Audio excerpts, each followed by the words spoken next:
This guy came back from Ukraine saying his fingers ached because of the amount of times he was just pulling the trigger at people just basically going over the top.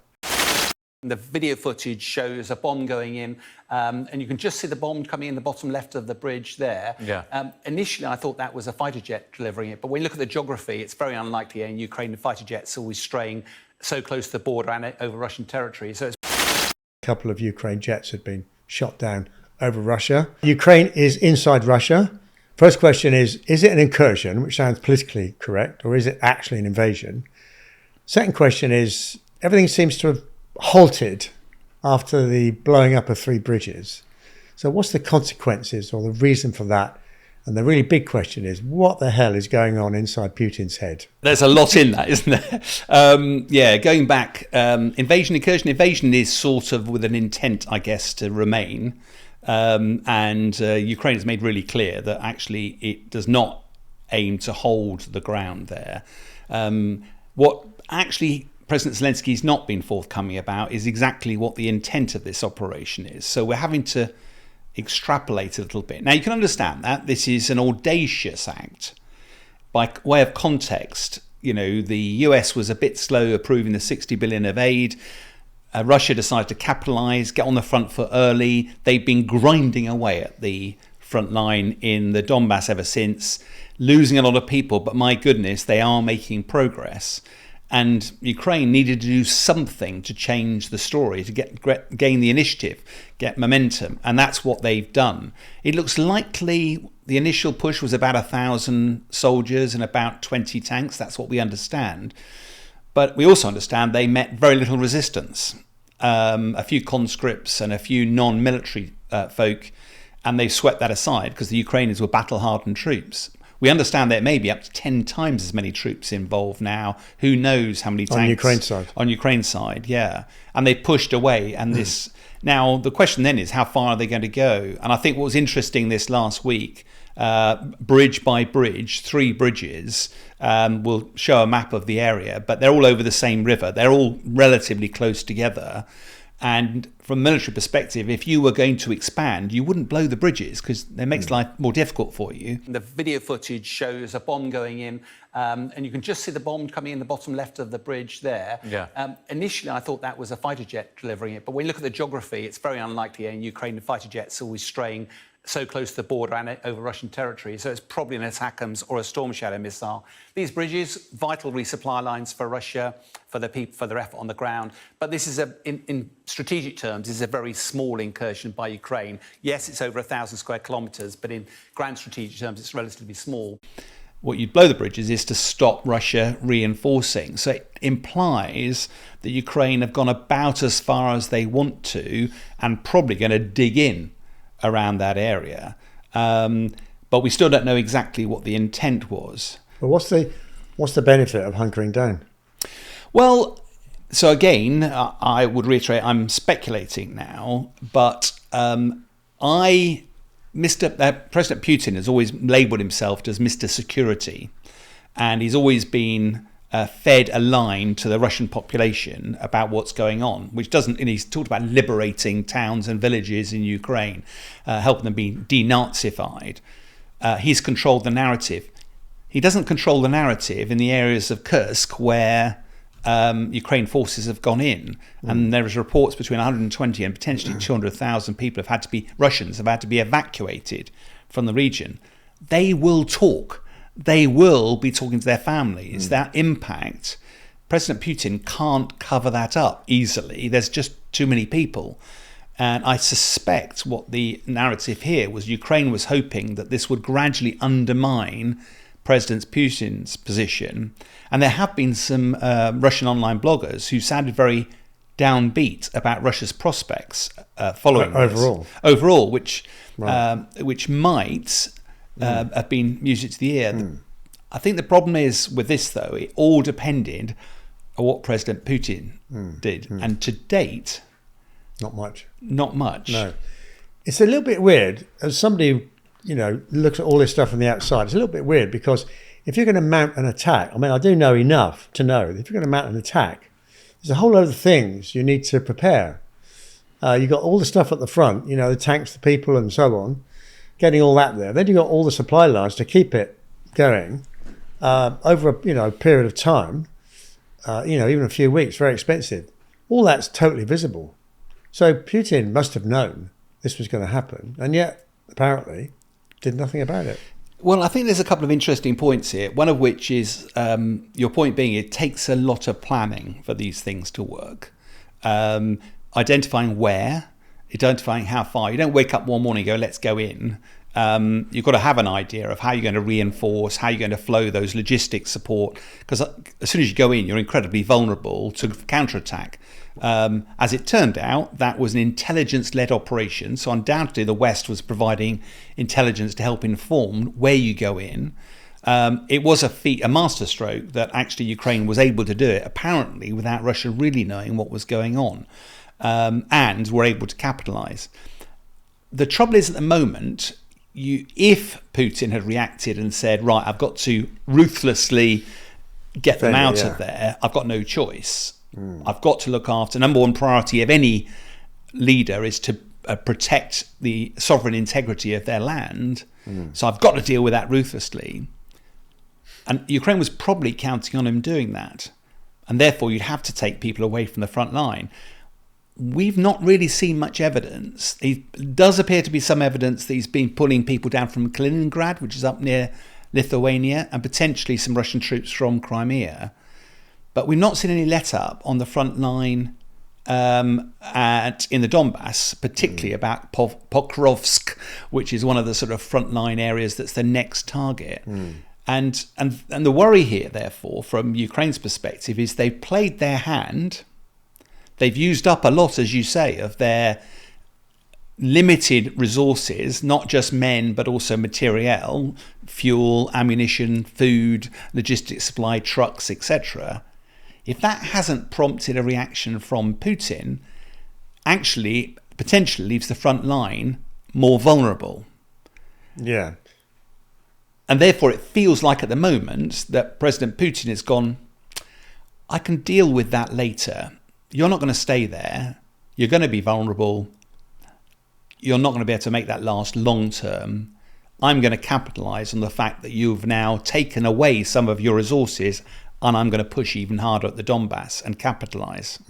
And he's strategically very interested in that region and the scope it gives for the future, the corridor, land corridor, and so on. So I guess on balance, if you had unlimited resources, from Putin's side, then maybe he would do both. But equally, he's throwing, you were telling me earlier, he's throwing a lot of soldiers, literally just throwing them at the front line.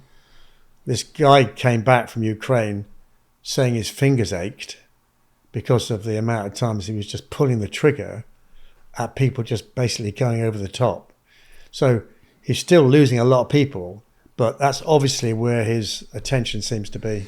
Yeah, and again, you go back through your history, Russia is one of those nations that basically doesn't really care too much about how many people it loses as long as it achieves its objectives. So it's ruthless. And yes, spoke to a Ukrainian colleague who had been speaking to some Ukrainians that had come back from the front line. And it was just heartbreaking because they were getting tired of shooting so many Russians because they couldn't go backwards because Russian barricade forces would kill them if they ran away. So they were forced to run towards the Ukrainians and they were just picking them off. And even the Ministry of Defence has released stats that say it's still, for the last couple of months, been over 1,000 casualties a day. That's a huge number of casualties. But what's pretty evident is that, I'm being gloriously flippant here, but the fighting generally only happens in the summer and the autumn, because by the time the autumn rains arrive, everything bogs down, then it freezes and it's really difficult. Fighting will still continue, but you don't make quite the same progress.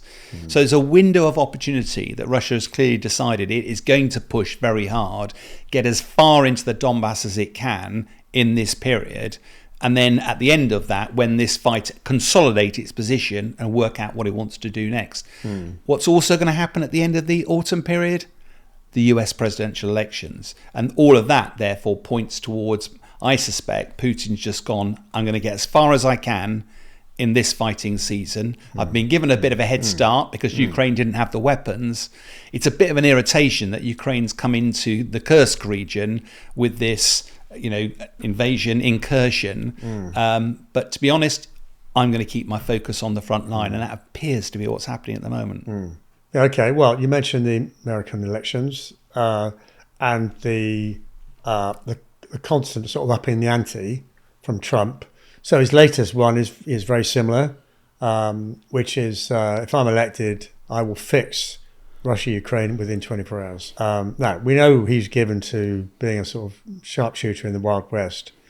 But if a little bit of Putin believed that and thought that Trump might get in, then it might be worth waiting, just hanging out. I think ever since former President Trump has been saying some of this, and actually just sowing the seeds of doubt that why should America keep pouring money into Ukraine when there might be a deal to be done?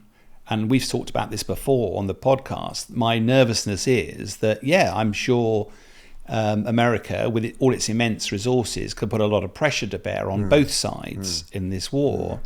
But what is the principle that if you do appease President Putin, if you do a deal, in effect it rewards Russia for its aggression against a non-nuclear nation?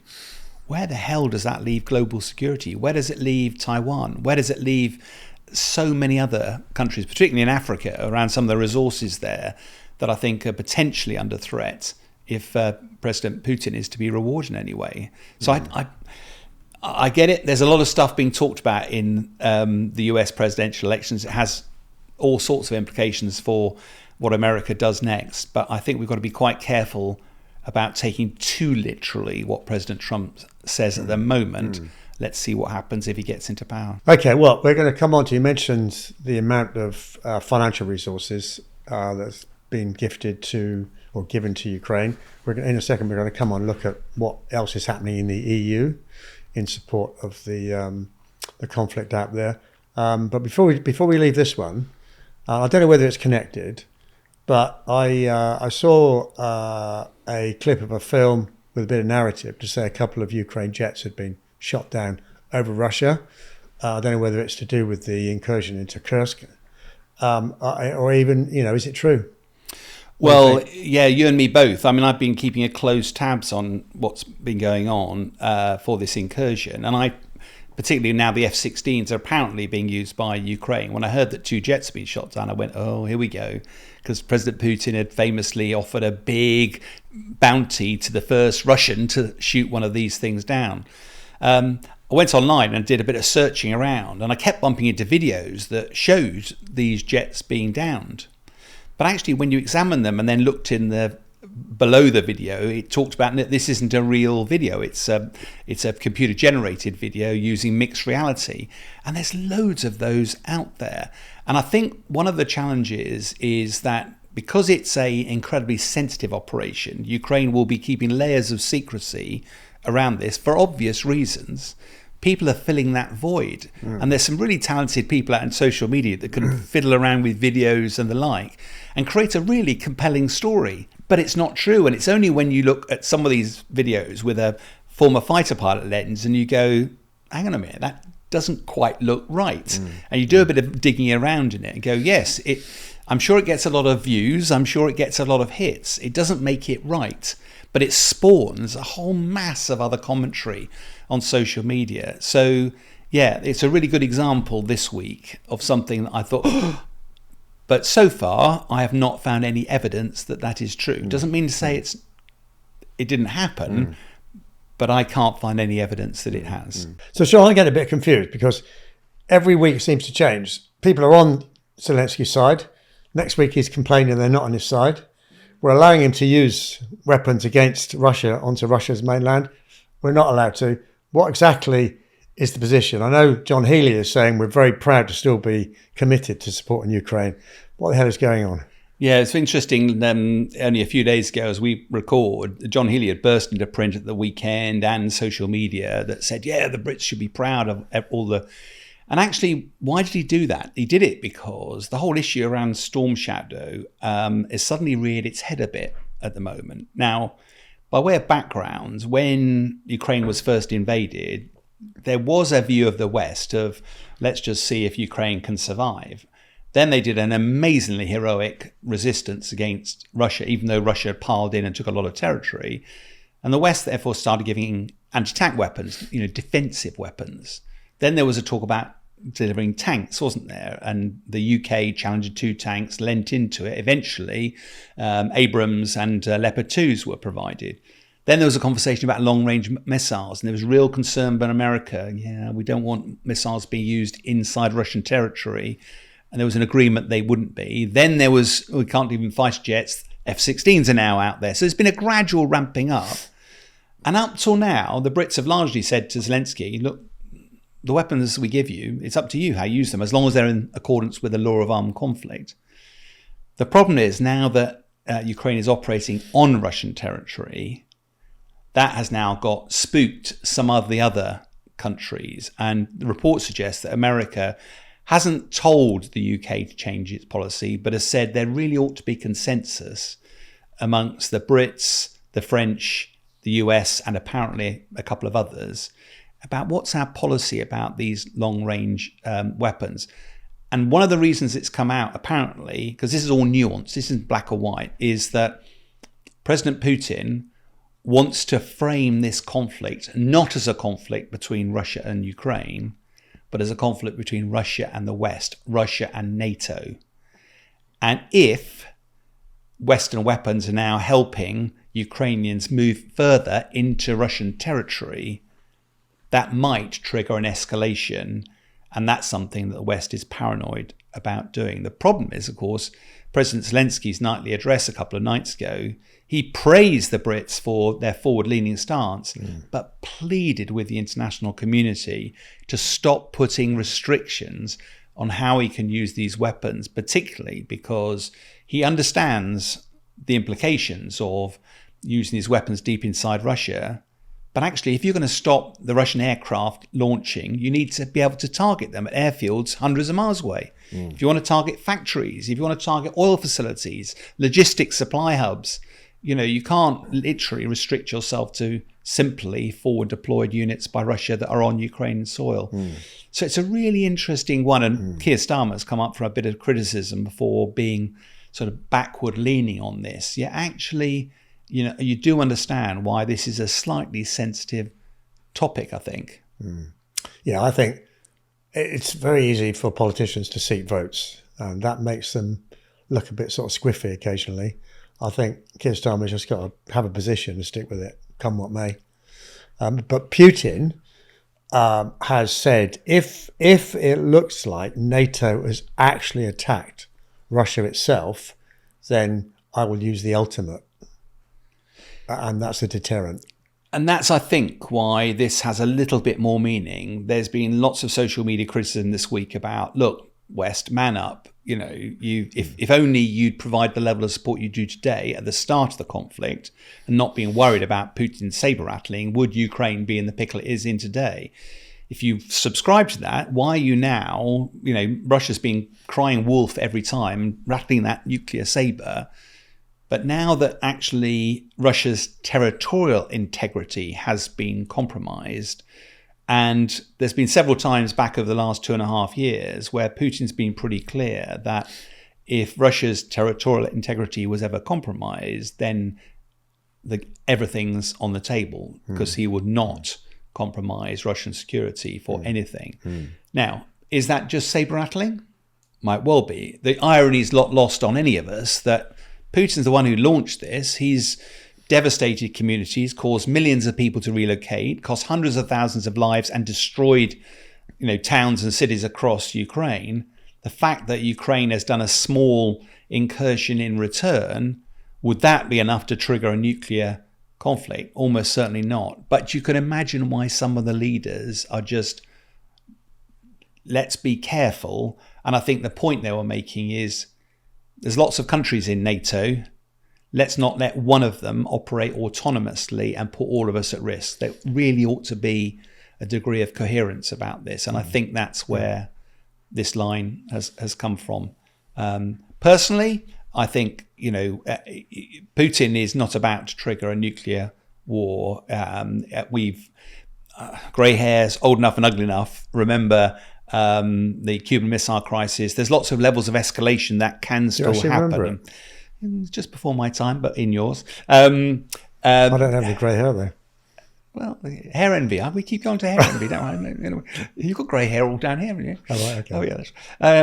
No, but I think the threat of nuclear is always going to be a worry for anybody. But those people who lived through the Cold War and seen some of these escalations, we're a long way away from any actual use of nuclear weapons. But every time this ratchets up, I don't think the West was particularly ready for Ukraine's surprise incursion. Whether Ukraine actually talked to its Western allies before it did it, is it better to seek forgiveness than ask permission? I don't know, but I do understand how this is a serious ratcheting up of pressure on President Putin, and therefore, just keeping an eye on what the reactions might be. So the question is, continued financial support, weapon support for Zelensky in Ukraine. We're in the middle of election year in America. We know that creates a sort of chaos. We get all sorts of weird signals coming out. Zelensky must be worried about that. And now, out of the blue, Germany, which had been giving lots, billions, 6 billion or something, has now said it's reducing that to half, but in 2027.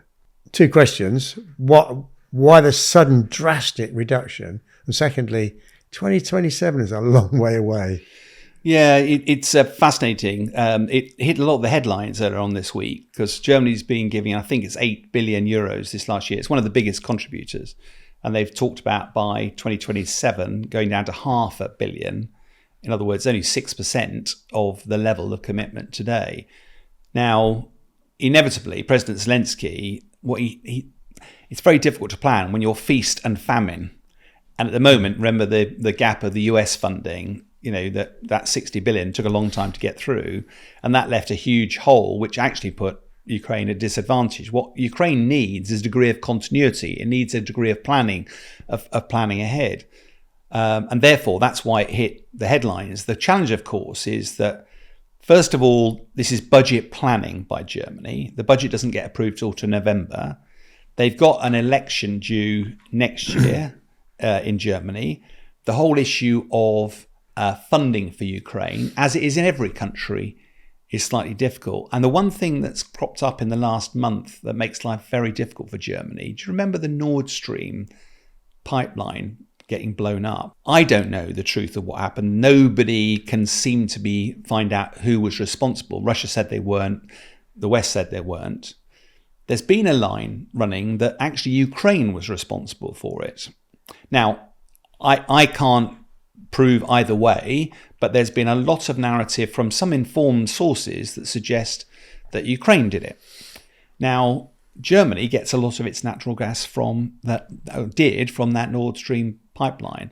Now, what impact, therefore, does that have on your native Germans feeling support, long-term support for Ukraine? And of course, when there's a general election due next year in Germany, any ruling party that suddenly says, yes, we're going to do unwavering support financially for Ukraine for the next 2 or 3 years, might find that difficult. Yeah, difficult politically to sell. Yeah, well, 2027 is a long way off, as we said. So my view is, I'm generally sort of cynical when politicians make big pronouncements, and this is a very, very, very big one. And you could argue sends a very big message to Putin as well. I hate to say it, but I think it sounds like it's electioneering. They're sending a message to the public to say, we recognise the difficulties you're having. The economy's not in great shape for lots of different reasons. You mentioned one.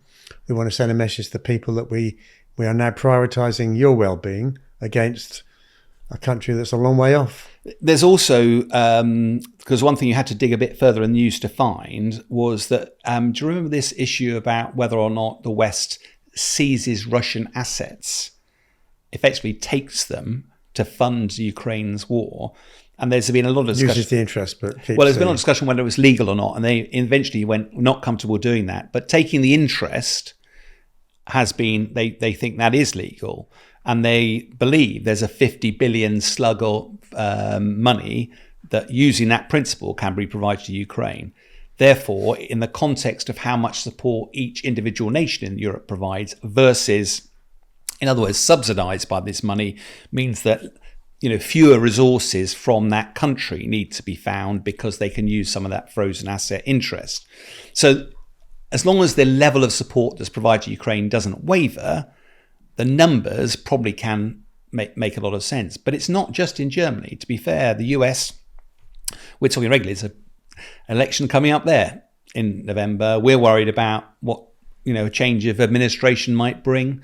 But even in this country, Sir Keir Starmer came into power with a pledge not to raise taxes. But before we came in here, I was hearing on the news that we're now expecting as a country that taxes are going to go up at the next budget. Now, I have no great insight into that, but there'll be a lot of the country going, do we put up our taxes and continue supporting Ukraine with huge slugs of money and military capability, or do we manage our resources differently?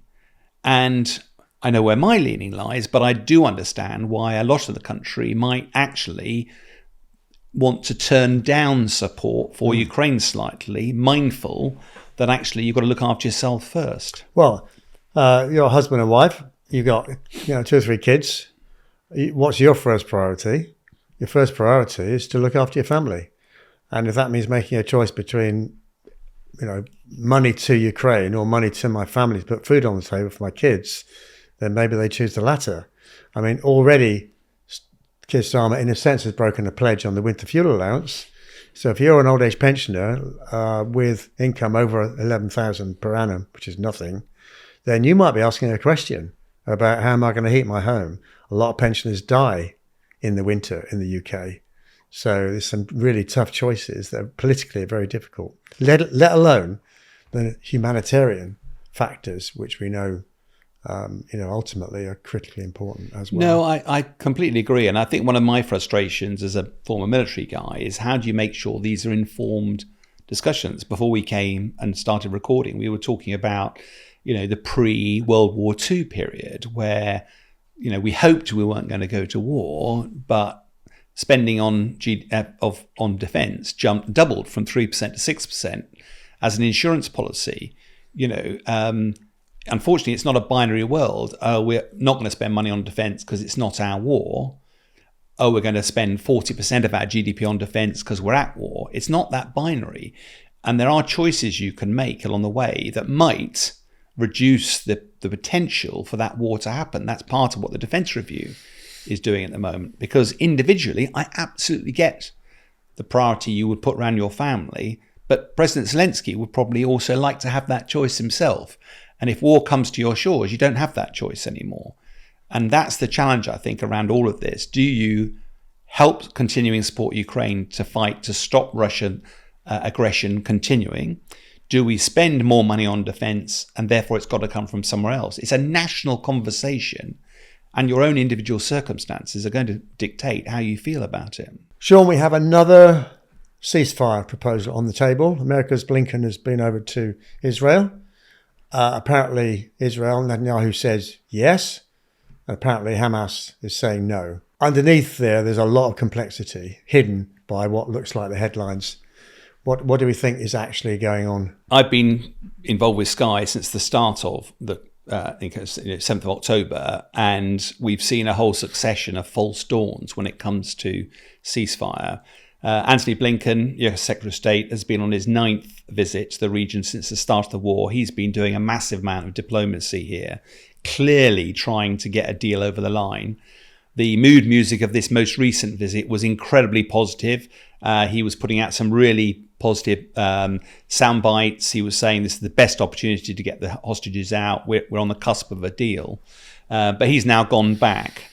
And what's left doesn't really feel like anything's really changed. As again, from a military perspective, ceasefires only work if one side has won and the other side has lost. And now you're agreeing the terms for stopping the war, or both sides have ground themselves to a stalemate and see more benefits in stopping the war than just keep slugging it out. Neither of those situations have arisen yet. Bluntly, Netanyahu doesn't seem to want to give up until every last Hamas fighter has been eradicated.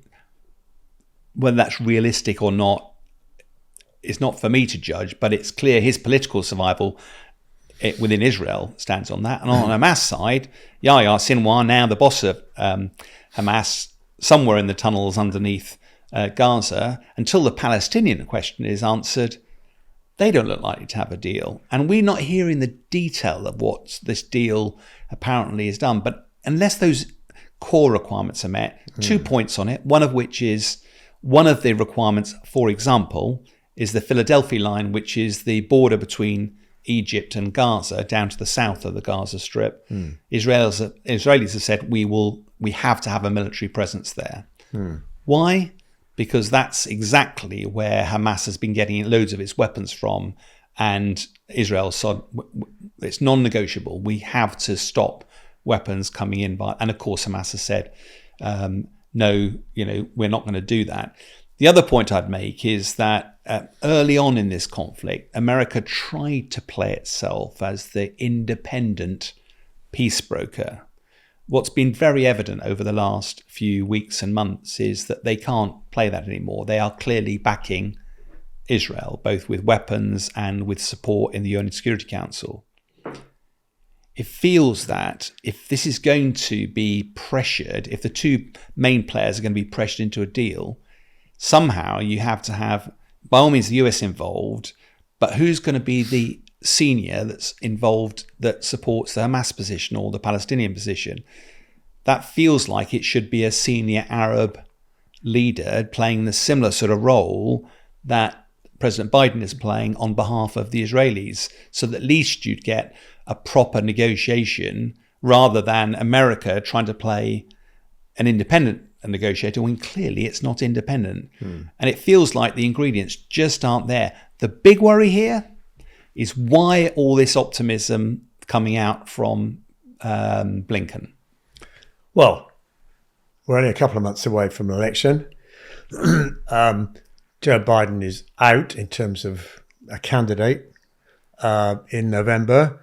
There's massive effort going on to build momentum in the Democratic Party. I mean, they've gone absolutely wild from pretty much hating Kamala Harris yesterday. Today, she's the best thing since sliced bread. So anything that will shore up that and give them additional momentum, I suspect, would be sought. Yeah, because they've just had their convention, haven't they? Lots of rallying calls or whatever. But outside the convention and inside, I understand. Lots of disruption inside, with supporters for Palestine being very, very vocal, and there being quite a tough conversation going on from the platform where Kamala Harris was speaking, and the crowd actually shouting back at her. Yeah, it didn't look great, actually. So no, it didn't. But I think it just exposes a really definitely difficult fault line. And I understand there's a fault line in this country. But just imagine if President Biden could get that off the table, could actually find a political solution before the election. That could be a decisive element in the presidential race. Yeah. So there's a lot of commentary now that says, you can just imagine what Anthony Blinken's brief was by Biden before he went. Get me a deal. I don't care what it costs. I don't care how you do it.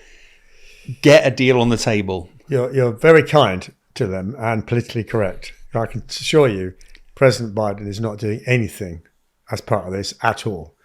He's gone. It's all the people that sit behind the throne and Kamala Harris herself. And, Blinken, obviously very vocal and quite strong and outspoken, back in the US. So ostensibly it will be coming from Biden, but it's not really. No, the irony here, though, which is not lost on me anyway, is that America has had the power to stop this conflict. Israel, as part of the, would have to respect the UN Security Council if the UN Security Council had passed a resolution saying a ceasefire was to happen. America vetoed it. No. So they had the power to stop this. They've chosen not to do it, and they've chosen to simply use diplomatic pressure. And yet, as we discussed, I just don't see that anything's changed on the ground.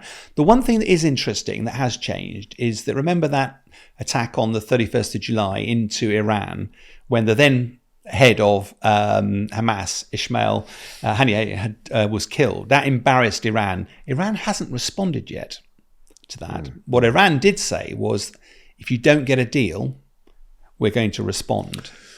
Right, that's interesting, Sean, because I think it opens up another aspect of a potential ceasefire, because the ceasefire would be between Israel and Hamas in Gaza. But actually, we all know the war is actually a little bit bigger than that. You've got Iran, as you've mentioned, sitting behind all of it out there, potentially. You've also got Hezbollah, a state within a state, very powerful, very well equipped, is showing off its tunnels, the most amazing architectures underground. Some of that film footage was amazing, wasn't it? I mean, amazing. So in a way, if they have a ceasefire with Hamas in Gaza, then there won't be a ceasefire. And a lot of activity now going on between Israel and Hezbollah, right? So it won't be a ceasefire anywhere else as well. So that's a complication as well, isn't it? Well, yeah, I take a slightly different view, only because I think whilst Hamas is involved in the fight, Iran will be helping fund it and will be potentially prodding a stick into Hezbollah, say, get involved as well, and with the Houthis out across, in the Red Sea. If Hamas get a deal that's favourable, then actually all of a sudden, I don't think most people think Iran doesn't want a global conflict, and certainly Hezbollah doesn't. Therefore, putting this pressure on in order to support their brothers, Hamas, down in Gaza, there is a supposition that says all of the problems go away once there's a deal done. Now, we have to wait and see. The dark shadow of Iran behind this, we don't fully understand how that all works. But the very fact that Iran chose to say, we will temper our response because if there's a deal done, in other words, satisfactory to Hamas, in other words, the Palestinian question answered, then actually Iran has achieved its objectives. Therefore, why would it continue to support pushing Hezbollah? It's incredibly complicated, and I don't even claim to try to fully understand it, but it's trying to link these dots, which have been linked, because Iran, it's the first time I've seen Iran not respond. They were deeply humiliated by potentially an Israeli attack on their territory, yet they haven't responded yet. When will they?